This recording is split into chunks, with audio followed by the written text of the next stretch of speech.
تحيا لولا أن هدانا نشهد أن لا إله إلا الله وحده لا شريك له ونشهد أن محمدا عبده ورسوله أما بعد السلام عليكم warahmatullahi wabarakatuh. Sidang Jumaat sekalian, apa khabar? Alhamdulillah, selamat hari pekerja. So, dalam tempoh yang singkat ini 30 minit, kita nak lihat sedikit tentang surah Jumu'ah. Surah Jumu'ah terletak pada juzuk yang ke-29.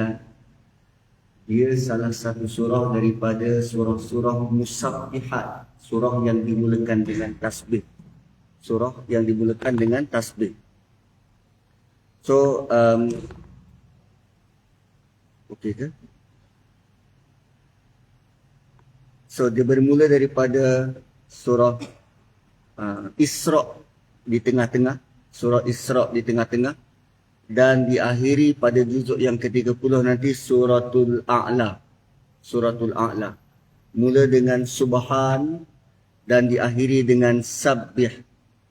Di tengah-tengahnya pada surah Jumu'ah ni, dia dalam bentuk present tense. Yusabbihu lillahi ma fis samawati wa ma fil ardil malikil qudusil azizil hakim. So dia dalam bentuk present tense. Mula dengan masdar, kata terbitan, diakhiri dengan kata arahan sabbih. Di tengah-tengah ni present tense, yusabbih. Sebelum surah Jumu'ah, kita jumpa surah Salat. Surah Salat Allah mulakan dengan past tense. Sabbah, telah bertasbih. Sekarang Jumu'ah, yusabbih, sedang dan sentiasa bertasbih. Perlu diingat, hari Jumaat kita akan jumpa saban minggu. Dan proses untuk tasbih saban minggu itu paling utama dilakukan pada hari Jumaat. So dalam surah Jumaat ini, ayat pertama Allah sebut 4 nama Allah yang mulia. Al-Malik Al-Quddus, Al-Malik Al-Quddus As-Salam. Yusabbihu lillahi ma fis samawati wa ma fil ardil malikil quddus al-azizil hakim. Malik, Quddus, Aziz dan Hakim. Ayat kedua, Allah beritahukan pada kita tentang tugas Nabi. Tentang tugas Nabi. Walladhi, apa? Ayat ini, saya lupa dah. Surah Jumu'ah,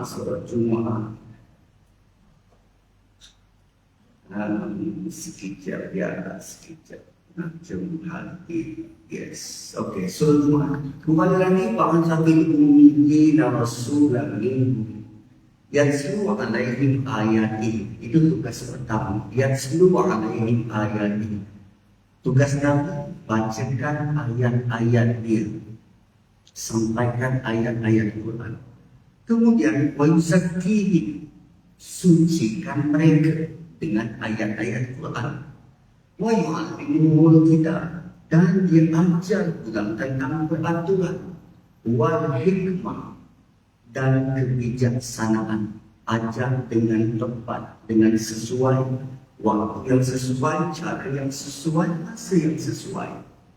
4. Tugas Nabi ini sebenarnya bersenang-senang dengan nama Tuhan tadi.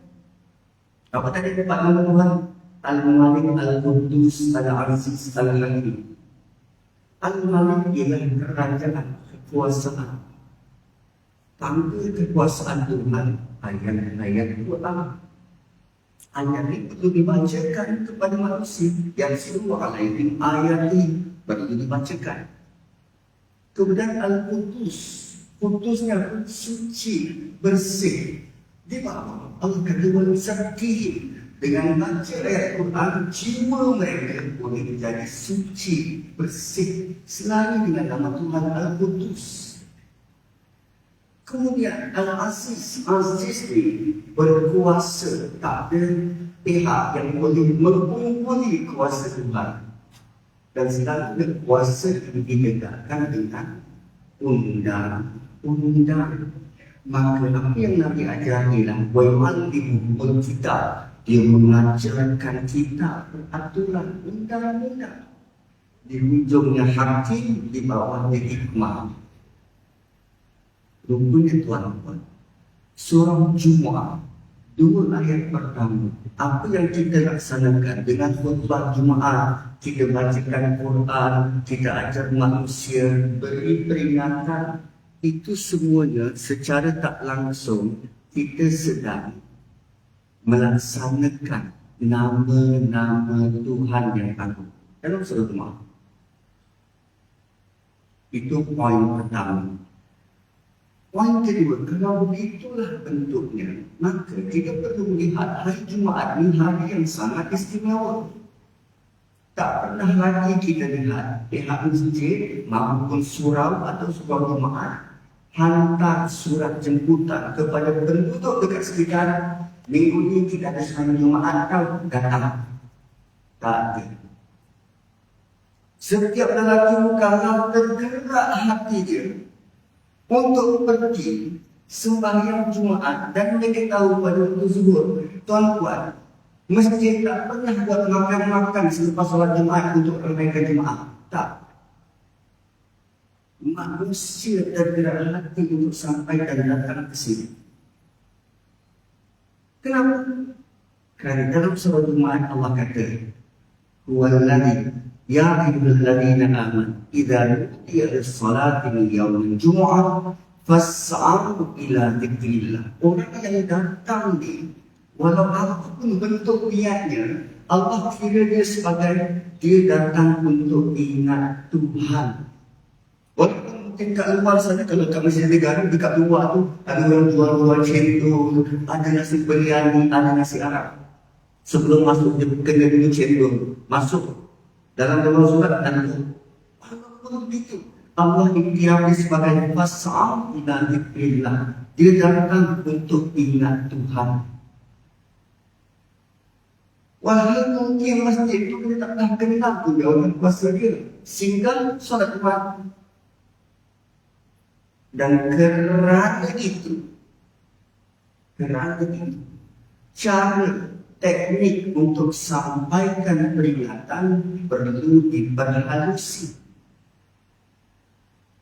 Sebab orang milih nak datang, maka kita tak perlu nak sambil lewat, asal aku sampaikan sajalah khutbah ni. Kan? Orang bersedia nak datang dan bayangkan, wajib 1 minggu 1 kali untuk setiap lelaki beriman sekurang-kurangnya dengar 1 ayat Quran dibacakan daripada atas mimbar. Setiap minggu. Setahun kita ada 52 minggu, dan sekurang-kurangnya kita sudah ada maklumat tentang 52 ayat Quran. Kalaupun kita tak sempat nak pergi dengan kuliah maghrib dan duha, at least 1 minggu 1 ayat Quran yang kita boleh cerakinkan, bincangkan, tadabburkan. Tapi malamnya, yang sebelumnya kita faham begitu, apa yang berlaku sekarang, keluar daripada pintu masjid, lepas solat Jumaat, cuba tanya kajian, ada apa minggu ni? Lupa kan? Takjub tak ingat. Sedangkan ayat Quran ialah perkataan Tuhan yang Allah translate ke bahasa Arab sehingga kita manusia boleh faham. Dalam Quran ada bahasa semut, Allah translate ke bahasa Arab dan kita faham. Ratu semut meniru kepada semut-semut yang ada dekat atas tanah. Dia meniru, baik, masuk. Kalau tidak Nabi Tuhan Sulaiman, mereka bukan sedar kamu lalu, dia berjalan lalu, mereka tak sedar kamu ada di situ. Takut nanti kamu dipijak dan hancur berkecah. Itu perkataan yang digunakan. Layak timan aku, kamu akan dipijak, hancur berkecah.